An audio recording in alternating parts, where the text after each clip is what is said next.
Hello दोस्तों, स्वागत है आप सभी का।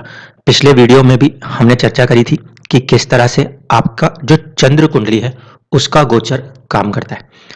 ठीक है, तो उस वीडियो को आप एक बार आराम से देख सकते हैं जिससे आप ये समझ पाएं कि आपको जो चंद्र कुंडली का गोचर है उसे अपने लगन कुंडली के साथ मिलाकर देखना है। आप 12 लग्नों में से किसी भी लगन में जन्म ले सकते हैं, लेकिन आपके चंद्रमा यदि वृषभ राशि 2 नंबर की जो राशि होती है उसमें बैठे हुए दिखें, टॉरस साइन में बैठे हुए दिखें, तब आपके ऊपर ये जो मैं डेट्स बता रहा हूं ये किसी भी साल में इन डेट्स में आप 4-5 डेज प्लस माइनस कर सकते हो। उस पीरियड में उन ग्रहों की दशाएं चलती हुई मानी जाती हैं। ये चीज जो होती है इसे यूज करते हैं जब कभी भी गोचर को चंद्र कुंडली से लगाना हो तब। मान लीजिए कि 23 जनवरी से लेकर 5 मार्च तक के बीच में हमें किसी की कोई कुंडली का एनालिसिस करना है। ठीक है, आपको दिखाई देता है कि व्यक्ति किसी भी लगन का है लेकिन राशि क्या है, वृषभ राशि है। तो यदि वृषभ राशि का व्यक्ति है तो हम ये मान के चलेंगे कि उनके मन मस्तिष्क के ऊपर चंद्र कुंडली क्या होती है, मनसो जातक चंद्रमा यानी कि मन मस्तिष्क को दर्शाती है। तो व्यक्ति के मन मस्तिष्क के ऊपर जो प्रभाव रहता है वो राहुदेव का रहता है। जल्दबाजी हो सकती है, एंजाइटी हो सकती है, कोई सी भी चीज उस समय उस पर्टिकुलर व्यक्ति को थोड़ा सा या तो डिस्टर्ब या तो हैप्पी रख सकती है। एंजाइटी दोनों तरफ से होती है, कभी कभी खुशी में भी, कभी कभी गम में भी। तो जो 23 जनवरी से लेके 5 मार्च तक का पीरियड होता है वृषभ राशि वाले लोगों के लिए, वो उनके राहु पे निर्भर करता है कि उस कुंडली में राहु उनकी लगन कुंडली में कहाँ पे बैठे हुए हैं, और तात्कालिक गोचर में राहु जिस भी स्थिति में होंगे वहां पे उसे ध्यान रखना पड़ेगा। अगर लगन कुंडली में राहु अच्छे स्थिति में है, ठीक है, लेकिन गोचर करते समय राहु देव की जो मौजूदगी है वो 6, 8 या 12वें भाव में हो, किससे, चंद्र लगन से या चंद्र कुंडली से। इसका मतलब क्या होगा, अगर वृषभ राशि की कुंडली है तो वृषभ राशि में अगर मान लीजिए गोचर करते हुए राहु आपको 7 नंबर की राशि में दिखाई देते हो, या फिर 9 नंबर की राशि में दिखाई देते हो, या फिर 1 नंबर की राशि में दिखाई देते हो, तो वहां पे हमें थोड़ा सा सावधान रहना चाहिए। इस हिसाब से जितने भी लोग हैं जो कि वृषभ राशि को बिलोंग करते हैं वो लोग जनवरी से लेके मार्च के बीच में थोड़ा सा अपने हेल्थ पे फोकस अभी रख के चलेंगे। ठीक है, कोई सा भी लगन क्यों ना हो उनका। इसके बाद 5 मार्च से लेकर 15 मई तक आपके ऊपर शुक्रदेव का प्रभाव रहता है। अब यहाँ पे जो है थोड़ा सा चीजें बदल जाएंगी। देखिए, चंद्र राशि के हिसाब से देखा जाए तो ये अवधि जो है आपके पर्सनैलिटी डेवलपमेंट और आपके सर्विस या जॉब डेवलपमेंट्स को दर्शाती है। यानी कि मन और मस्तिष्क या तो इस समय आपके जॉब के डेवलपमेंट, सर्विस के डेवलपमेंट और आपके पर्सनैलिटी के डेवलपमेंट पे होता है। अगर लगन कुंडली में वो भाव किसी और जगहों पर आ गया तो 50% रिजल्ट उससे मिक्स हो जाएगा। अगर मान लीजिए किसी जातक का जन्म एग्जैक्टली वृषभ लगन और वृषभ राशि का ही है, यानी लगन में ही चंद्रमा विराजमान है, तो उनके लिए 5 मार्च से 15 मई का जो समय होगा उसमें या तो उनकी जॉब रिलेटेड चीजें हो रही होंगी, और अगर कभी कभार गोचर गलत पड़ जाए तो ऐसे स्थिति में वहां पे चोट और एक्सीडेंट की भी संभावनाएं बन सकती हैं। उस पर्टिकुलर ड्यूरेशन में ये देखना पड़ेगा कि शुक्र का गोचर जो है वो किस भाव से हो रहा है। ठीक है, उस पर डिपेंड करेगा। अगर वृषभ लगन से हटके कोई दूसरा लगन है, ऐसे स्थिति में शुक्रदेव जो होंगे उस लगन कुंडली में किसी और भाव के स्वामी बन जाएंगे और उनके रिजल्ट्स को उसके हिसाब से मॉडिफाई करेंगे। एक बात बिल्कुल ध्यान रखिएगा, चंद्र कुंडली एक गोचर को दर्शाती है। जो होना है वो आपके लगन कुंडली की दशा पहले सेट करेगी। अगर दशा खराब है और उस समय गोचर भी खराब हुआ तो चीजें खराब हो जाएंगी। दशा अच्छी चल रही है, गोचर खराब चला तो थोड़ा सा न्यूट्रलाइज हो जाएगा। गोचर अच्छा चल रहा है, दशा खराब चल रही है, तो ऐसे स्थिति में चीजें क्या होंगी, फिर न्यूट्रलाइज होंगी। लेकिन अगर दशा भी खराब चल रही है और गोचर भी खराब हो गया तो ज्यादा परेशानी आती है। इसीलिए इसको सिर्फ इंडिविजुअल साइड से मत रीड करिएगा कि चंद्रमा वाले से उठा के हम लगे जा रहे हैं। आपकी लगन कुंडली में अलग अलग ग्रह जो है लगन के हिसाब से मैलेफिक या बेनिफिक होते हैं, उस हिसाब से ही उनके रिजल्ट्स में वेरिएशन रीड करना पड़ता है। अब बात करें कि अगर शुक्र की दशा चल रही, तो मैंने जैसे आपको बताया सर्विस, जॉब या फिर हेल्थ रिलेटेड हो सकता है। अगर मान लीजिए शुक्र आपका 9th हाउस लॉर्ड बन जाए उस कुंडली में, जैसे कि ये मुमकिन होता है 6 नंबर का लगन हो अगर आपका, तो ऐसे स्थिति में जिनका कन्या लगन और वृषभ राशि की कुंडली होगी वहां पे शुक्र भाग्य के स्वामी बनेंगे लगन कुंडली के आधार पे, और साथ ही साथ 2nd हाउस के भी लॉर्ड बन जाएंगे। उस कंडीशन में अगर हम बात करें तो ये भी हो सकता है कि लंबी यात्राएं उन लोगों को देखनी पड़ रही हो, भाग्य से अचानक कोई काम बन रहा हो या पिता से जुड़ा हुआ कोई काम चल रहा हो, जिसकी वजह से उनको थोड़ा सा अपने आप को या तो हेल्थ या तो सर्विस वाले पॉइंट से कनेक्ट होना पड़ता हो। ठीक है, इसके बाद अगर बात करें 15 मई से 6 जून के बीच में जो है यहाँ पे सूर्यदेव की दशा चल रही होती है और वृषभ लगन की कुंडली में या जहाँ पे चंद्रमा जिस राशि में बैठेंगे वो चंद्र लगन बनेगा, उसके हिसाब से सूर्य चौथे भाव के स्वामी होते हैं। तो घर बार के बारे में कुछ सोचना या कोई नई कंफर्ट्स की चीज़ों को खरीदना या घर के ऊपर ध्यान देना, मदर के ऊपर ध्यान देना, फोर्थ हाउस प्रॉपर्टी के बारे में सोचना, ऐसी चीज़ें जो हैं ये आपके मस्तिष्क में चल रही हो सकती हैं। ठीक है, फिर वही बात है, अगर जैसे जैसे लगन होंगे वैसे वैसे रिजल्ट्स होंगे।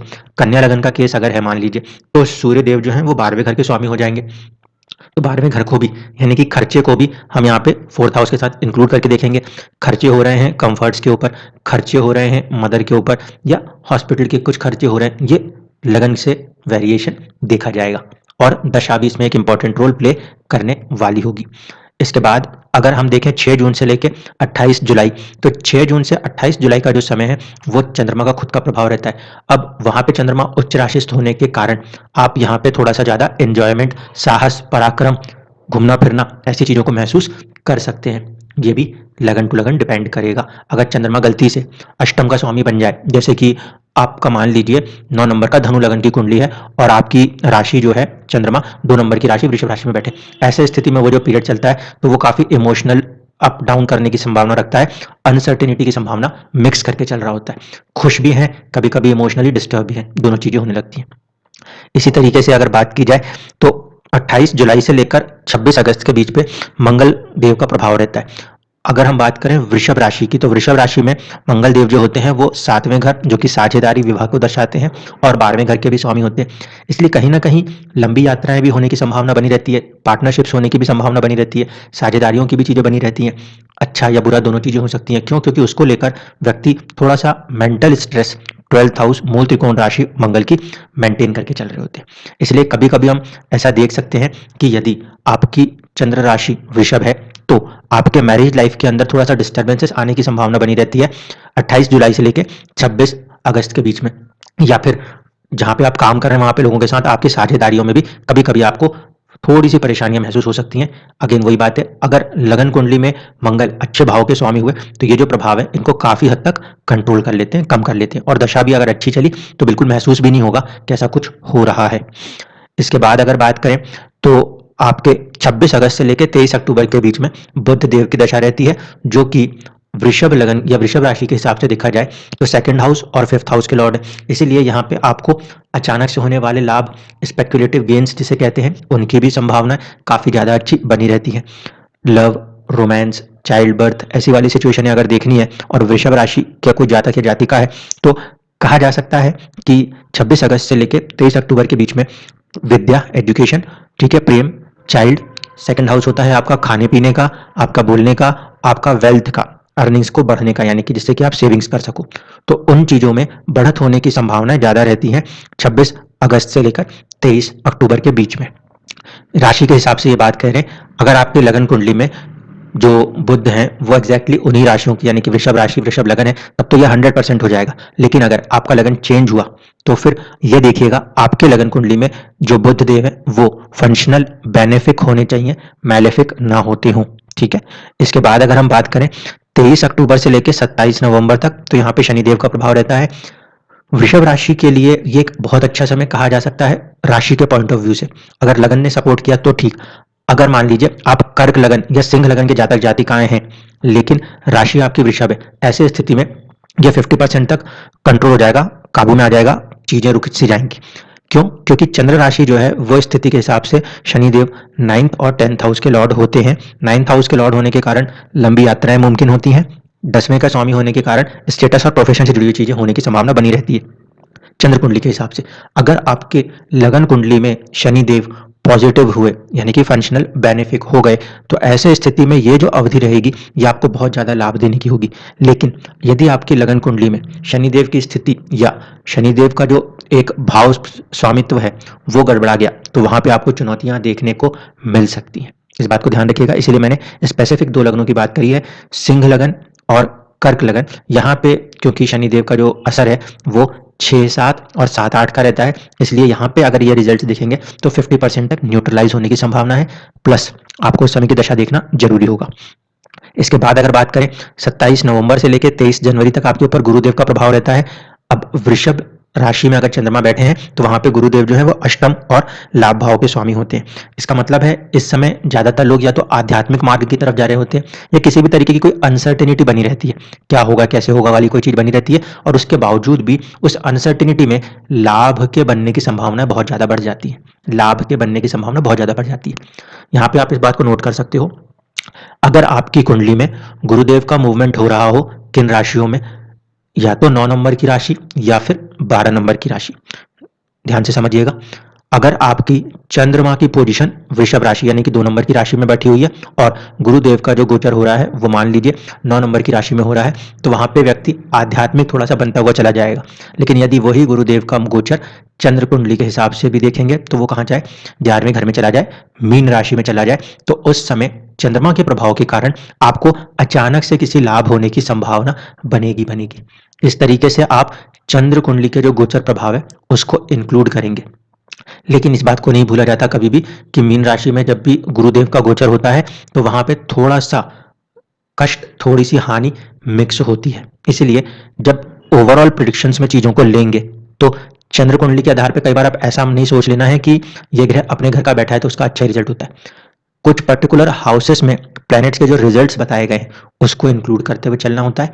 फिर आपके लगन कुंडली के हिसाब से यदि वो ग्रह पॉजिटिव हो गया तो फिर अच्छे रिजल्ट होंगे। देखिए, वृषभ राशि के लिए गुरु कोई कारक ग्रह नहीं माने जाएंगे, क्यों? क्योंकि अष्टम और 11वें के स्वामी है। इसलिए मैं कह रहा हूं कि यहाँ पे 11वें में बैठ के भी उतना अच्छा रिजल्ट ऐसे नहीं मिलेगा कि आप उसको कहोगे बहुत अच्छा रिजल्ट है। लेकिन यदि आपका लगन पॉजिटिव हो गया, पॉजिटिव इन द सेंस मान लीजिए कि व्यक्ति जो है वो सिंह लगन को बिलोंग करते हैं या आपके कर्क लगन को बिलोंग करते हैं, वहां पे गुरुदेव जो है वो एक पॉजिटिव रिजल्ट्स देने वाले प्लेनेट है।